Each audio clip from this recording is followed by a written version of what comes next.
Good evening students. आज हम पाचन संस्थान पाठ स्टार्ट करेंगे। ठीक है, सबसे पहले पाचन संस्थान नाम से ही समझ आ रहा है कि हम जो खाना खाते हैं उस पाचन में कौन कौन सी जगह जो है वो हमारा खाना जाता है। ठीक है, तो डाइजेस्टिव सिस्टम में कौन कौन से जो हमारे पार्ट हैं उसके बारे में हम लोगों को क्या करना है, पढ़ना है। ठीक है, तो इसके इंट्रोडक्शन में वही सामान्य परिचय वही दिया है कि हमारे शरीर में जो अंग भोजन को पचाने में, तत्वों को रक्त से मिलाने में और प्रत्येक कोशिका तक पहुंचाने में सहायक होते हैं, हम उन्हें क्या कहते हैं, पाचक अंग कहते हैं।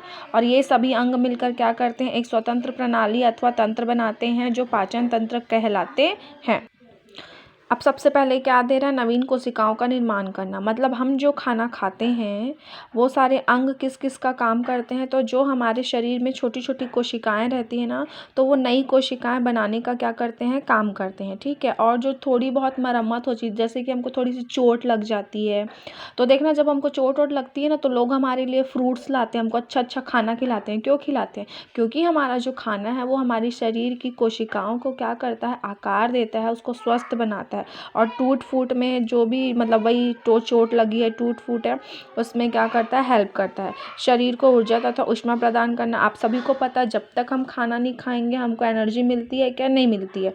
तो हम जो खाना खाते हैं तो वो खाना खाने से हमको एनर्जी मिलती है। और खाना खाने के बाद जो डाइजेशन होता है, मतलब जो शरीर में खाने का पाचन होता है, वो किसके द्वारा होता है, पाचन अंग के द्वारा होता है। इसीलिए पाचन संस्थान की इम्पोर्टेंस है। ठीक है, अब है रोग रोधन शक्ति उत्पन्न करना।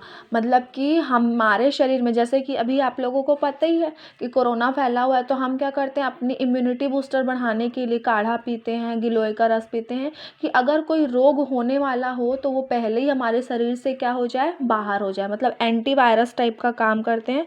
तो रोग रोधन शक्ति क्या करना, उत्पन्न करना, मतलब हमारी बॉडी को फिट, मतलब कि रोगों से लड़ने की शक्ति प्रदान करना। टूटी फूटी कोशिकाओं में मरम्मत करना, मतलब भाई हमको चोट लग जाती है, हमारा शरीर कहीं से डैमेज हो जाता है, तो हम जो खाना खाते हैं उन सभी का पाचन अंगों के द्वारा होता है। ठीक है, अब इस बॉक्स को शॉर्ट फॉर्म में देखो, भोजन के कार्य। क्योंकि पाचन का डायरेक्ट कनेक्शन किससे है, भोजन से।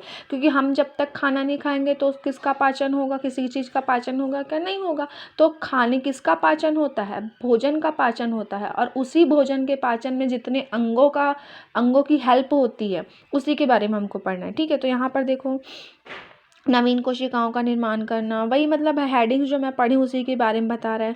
शरीर को ऊर्जा उसमें प्रदान करना, रोग रोधन शक्ति उत्पन्न करना, टूटी फूटी कोशिकाओं की मरम्मत करना, क्रियाशील अंगों को सुचारू रूप से काम करने की क्षमता उत्पन्न करना। मतलब भाई क्रियाशील अंग मतलब जो हमारे हाथ, मतलब कि हमारे शरीर में इधर उधर आगे पीछे होने वाले अंग होते हैं, जैसे हाथ पैर है और जो भी है ना, तो चलने वाले अंगों को क्या करता है, इन लोग एनर्जी देते हैं, बता रहे हैं। ठीक है, अब है पाचन तंत्र। मतलब पूरा का पूरा जो सिस्टम है ना उसी के बारे में पढ़ना शुरू करेंगे। ठीक है, तो यहाँ देखो, पाचन एक भौतिक तथा रासायनिक क्रिया है जिसमें एंजाइम की सहायता से अघुलनशील भोजन को घुलनशील रूप में बदला जाता है। सीधी सीधी बात, हम जो खाना खाते हैं वो एक ना, आटे चक्की में गेहूं कैसा पिसता है, वैसे ही हम जो खाना खाते हैं तो हमारा खाना इस पाचन तंत्र में क्या होता है, चक्की जैसा पिस जाता है और घुलनशील मतलब लिक्विड जैसे रूप में क्या हो जाता है, बदल जाता है। तो वही अघुलनशील। अब देखो, दाल चावल घुलनशील है क्या, नहीं है, लेकिन जब हम उसको खाते हैं तो वो घुलनशील पदार्थ में बदल जाता है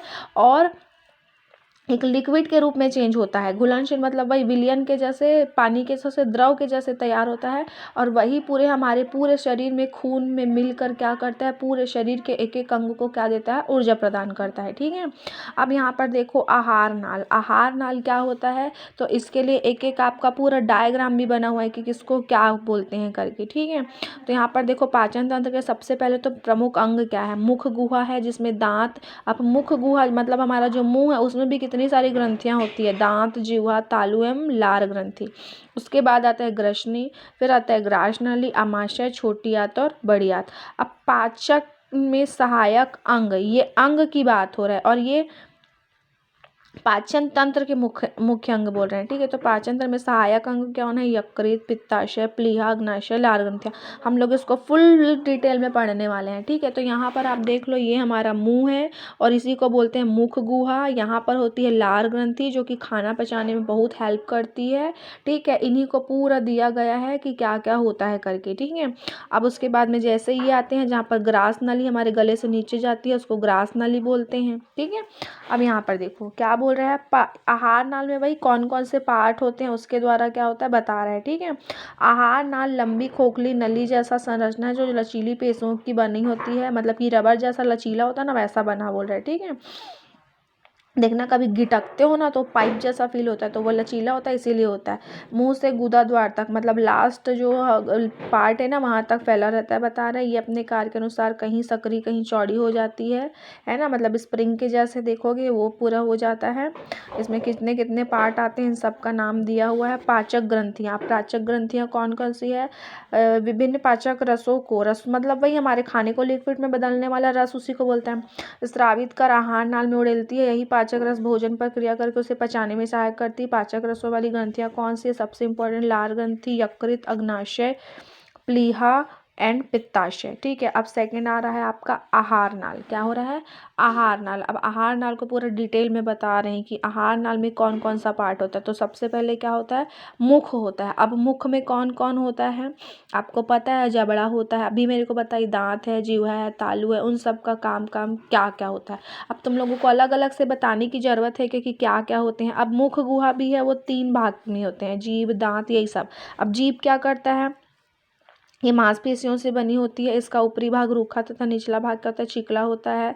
यह आगे मैंडिबल अस्थि के बगल के हिस्से के पीछे को हाइड कर अस्थि से जुड़ी रहती है, मतलब ये जीभ जो है वो हड्डियों से जुड़ी है। इसमें स्वाद कलिकाएं होती है, मोस्ट इंपॉर्टेंट लाइन यही है, स्वाद कलिकाएं, जिससे हमको स्वाद का पता चलता है। नेक्स्ट है जीभ का कार्य क्या क्या होता है, स्वाद का अंग है।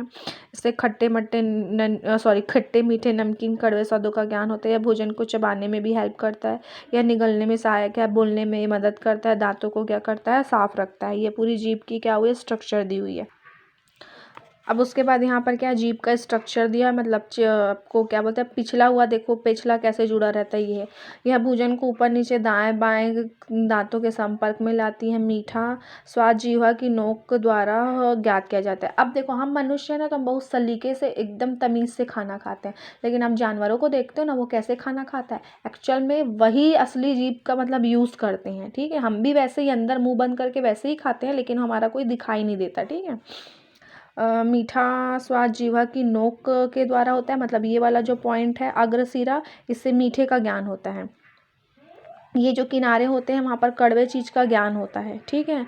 और खट्टा स्वाद जीभ के किनारों पर, यहाँ पर खट्टे का स्वाद होता है, और कड़वा स्वाद जीभ के पीछे, मतलब यहाँ पर होता है, बता रहे हैं, ठीक है। अब दांत को मैं बताऊंगी तो कोई गलत होगा कि तुम लोगों को पिछले वाले चैप्टर में भी अस्थि वाले पार्ट में भी दांत का पूरा नहीं सॉरी नहीं था ना, नहीं था, मेरे को वो असाइनमेंट का याद आ रहा है, ठीक है।